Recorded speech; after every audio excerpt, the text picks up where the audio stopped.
So I was on vacation a couple weeks ago with my son in Ocean City, Maryland. And my girlfriend was on vacation too with her daughter, and they were staying up at Bethany Beach, which is just 25, 30-minute drive north from Ocean City. So my son and I decided to make our way up there one day and go and visit them.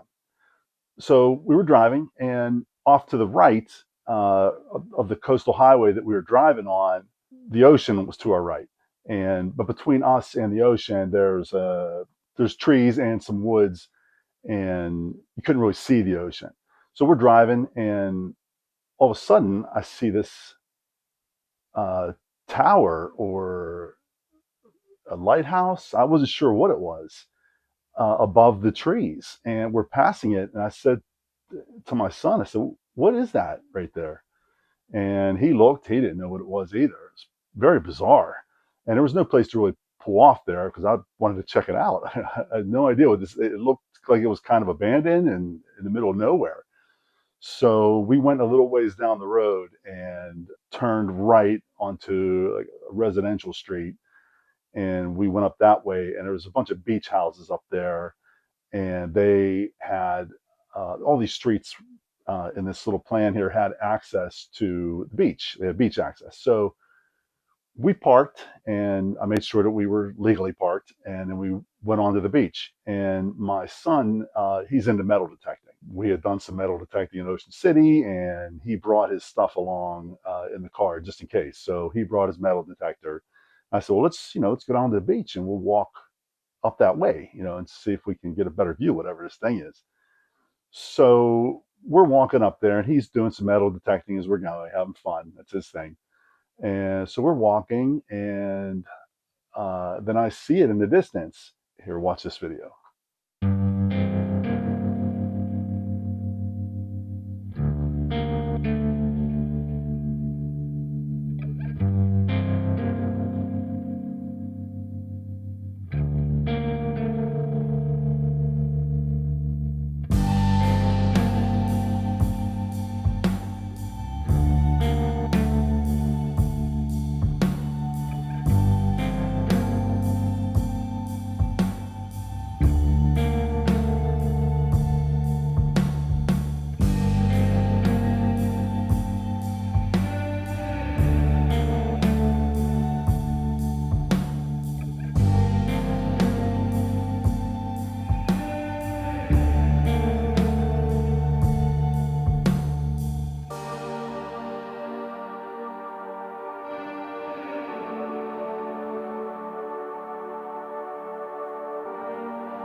Oh, by the way, my name is Lee. I'm the retired book guy. Welcome to my channel. If you've never been here before, we look at books and authors of all different genres and anything book related. So we checked it out, and very bizarre, abandoned, graffiti all over it in the middle of the woods, overgrown, some trash around it. Like, well, what is this thing? It's made of concrete. Looks like there's some slits up near the top. very bizarre. So we went back down onto the beach, and he kept metal detecting for a little bit. Got back to my car, and we continued on up to Bethany Beach. We met my girlfriend and her daughter. Went to dinner. We walked around the little town there, right next to the ocean. Really neat place too. If you've never been there, we have a bookstore, and it's called Bethany Books. And so, of course, on vacation, I have to check out whatever bookstores I come across. So, went in there and went to the local section, and I saw this book, and I said, "Oh wow!" I had already explained to my girlfriend what we saw and everything, and I told her, I said, "Wow, that's kind of what we saw." And so I had to buy this book.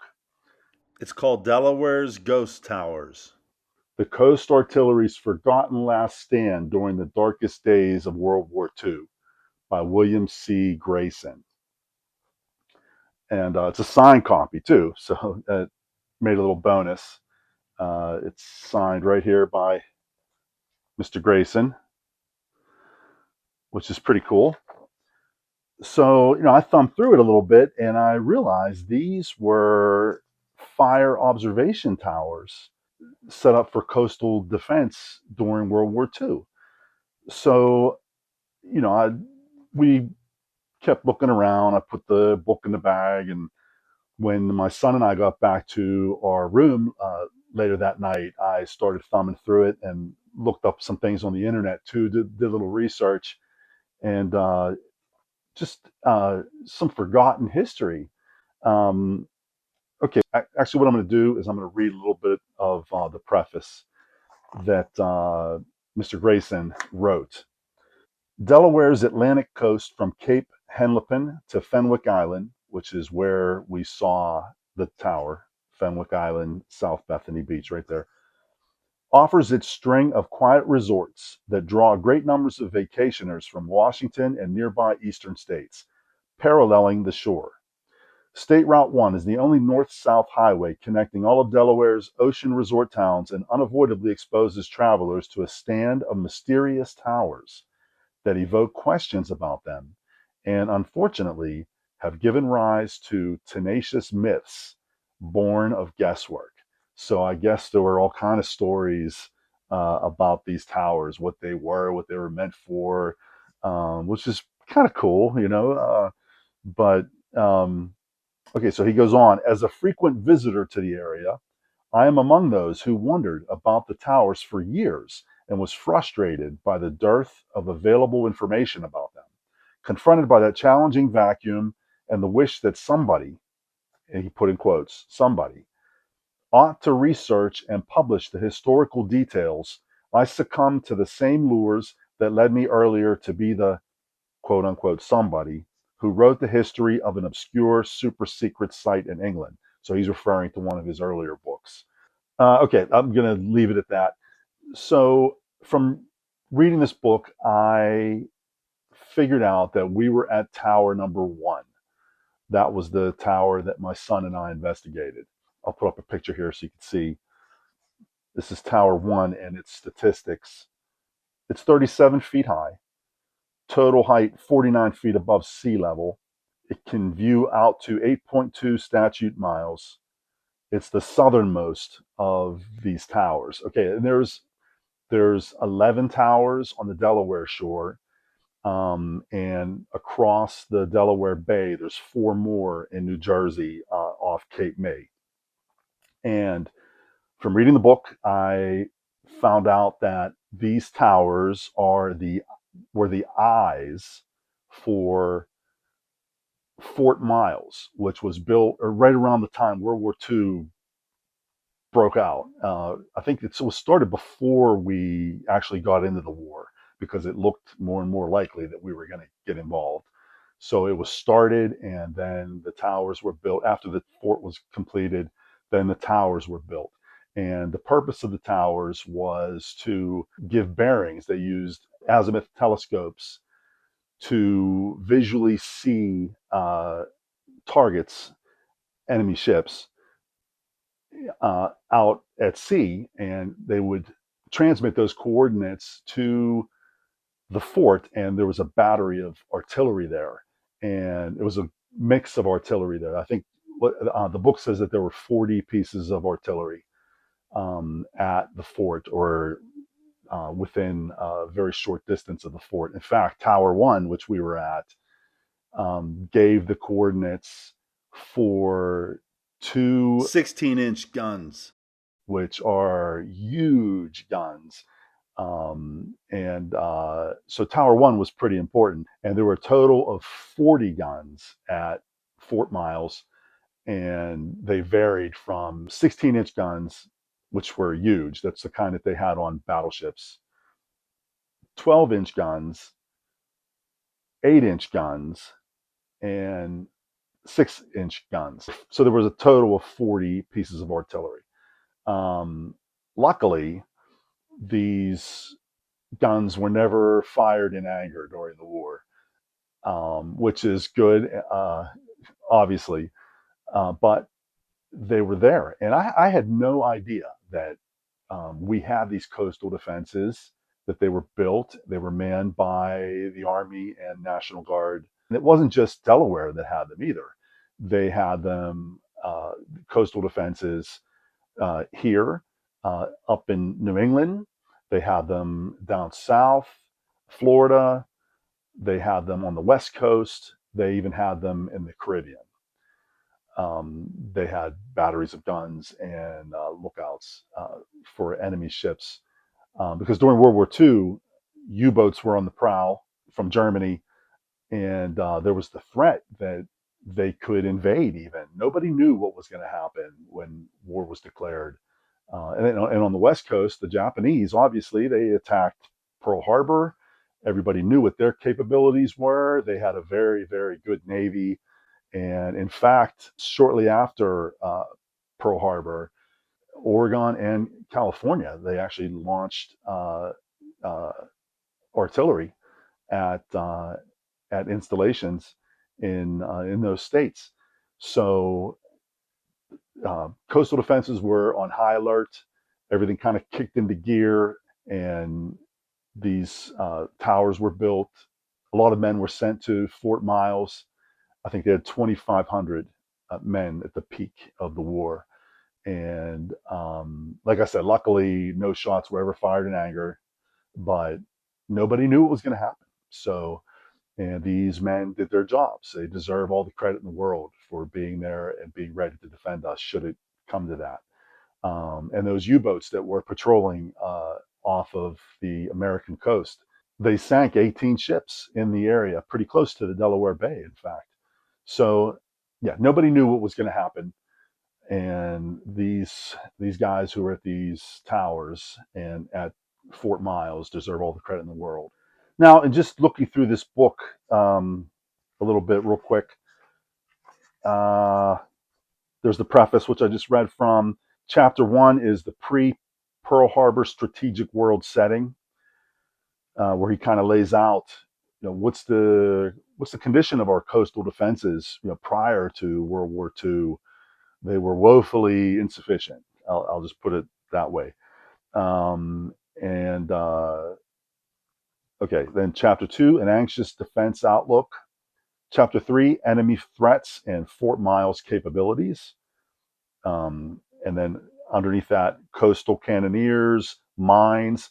They laid mines in Delaware Bay and outside Delaware Bay, which they were able to deactivate when friendly ships would go through. And the reason why it was so important to protect Delaware Bay was because this was the entrance to the Delaware River, and right up the river were huge shipbuilding um, industries in Philadelphia, in Wilmington, Delaware, and in Trenton, New Jersey. So the bay protected all that, and those industries were vitally important. Not to mention, there were a lot of ships carrying supplies and other cargoes out into the Atlantic and then across. They would form convoys and then cross over to Europe. Before we were even in the war. Cargo ships traveled through the Delaware Bay and out into the Atlantic and did that. And they, unfortunately, a lot of those ships were attacked by U-boats. They would have a destroyer squadron usually with them, protecting them on the way over, but the U-boats still attacked. So the threat was real. The threat was real. So the mines, like I said, they were able to deactivate those if friendly ships were traveling through there. Then there's a section on radars. Each of those towers were equipped with radar, a very primitive form of radar, and the radar was relied upon at nighttime when the soldiers couldn't take visual readings. So the radar would have to be used, and the radar was used even when the soldiers could see. They just kind of used it to double check each other. So there were radars at each of the towers. There were searchlights, two searchlights for every tower also, and they were super powerful searchlights.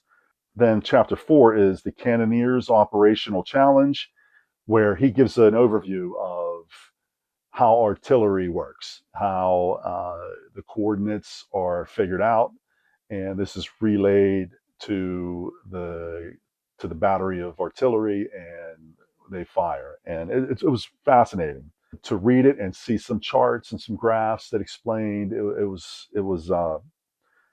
very enlightening and very useful. And then chapter 6 is Fort Miles Stands Down: What Happened After the War at Fort Miles. And basically, what happened was Fort Miles stayed in service, but eventually the state ended up taking it over from the federal government, and it became Henlopen State Park. And you could visit the Fort Miles Museum, which opened there. Chapter 7, Signature Icons of the Delaware Seashore. And then there's some appendices. Um, there's a list of other U.S. coast defenses in World War II. We already talked about that. Another appendix is computing the flight time of an artillery projectile, which is pretty neat. Again, with more charts and graphs. And then the next appendix I thought was really interesting: two guesses at what might have happened. And then he gives two scenarios, alternate history scenarios, of what could have happened if enemy ships had been sighted or an invasion had been attempted by Germany at the Delaware Bay. And those were worth the price of the book themselves. It was very interesting, very neat to see what could have happened. And it's what those soldiers there had to be prepared for. Okay, so that's the book review. Going back to when I was on vacation, my son and I, when we got back to our room that night after I bought the book, I started looking through it, looked up online, saw that Tower 3, which is just a little bit north of Bethany Beach, at Dewey Beach, and again, it's on state park land. You can visit that. It had been refurbished. There was a 2.1 million restoration, and it had opened to the public in 2023 to go inside and explore it. And so we went up there, and it was $20 to get in, which is a little bit of a bummer, but makes sense. Uh, but as I was paying at the gate, the gentleman explained, "Oh, you can go, get onto the beach and go swimming." We didn't bring our stuff, but my son did have his metal detector, so after we did explore, he went and did some metal detecting. So $20 well spent. So we did tour the Tower 3, and here's the video for that.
Yeah, so that was really cool. I'm sure I'm not the only one. And in fact, the author too. You travel through that area and you see these things and no idea what they are, and it's I'm glad to see that people are taking notice down there. They did a restoration project, like I said, to refurbish Tower 3 and make it accessible to the public and to explain the history. And you can visit Fort Miles too and get the history. I'm glad that people are learning about it now. There's a lot of pictures of these things on the internet. I looked on YouTube. There's other videos about these towers, and um, I guess it's just like anything. Here's an example. I bought a Nissan Pathfinder, and I was looking at different colors, and I saw green. I thought, oh, green. I've never had a green car, and green's not very common, I don't think. So I like that.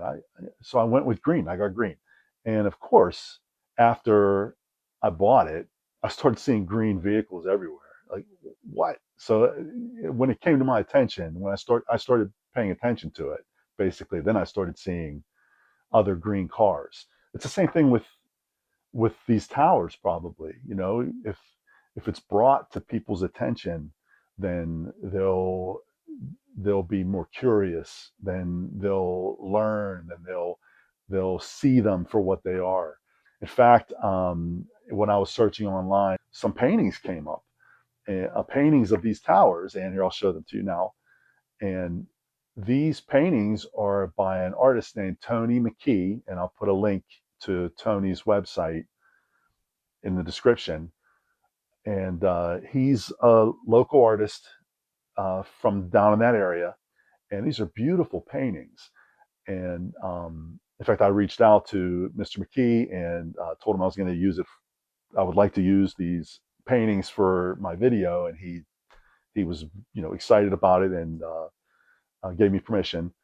So check out his website, check out his art. And there's T-shirts. In fact, there's a section in the book where he shows some people wearing T-shirts, um, like right here. People wearing T-shirts, and just some other.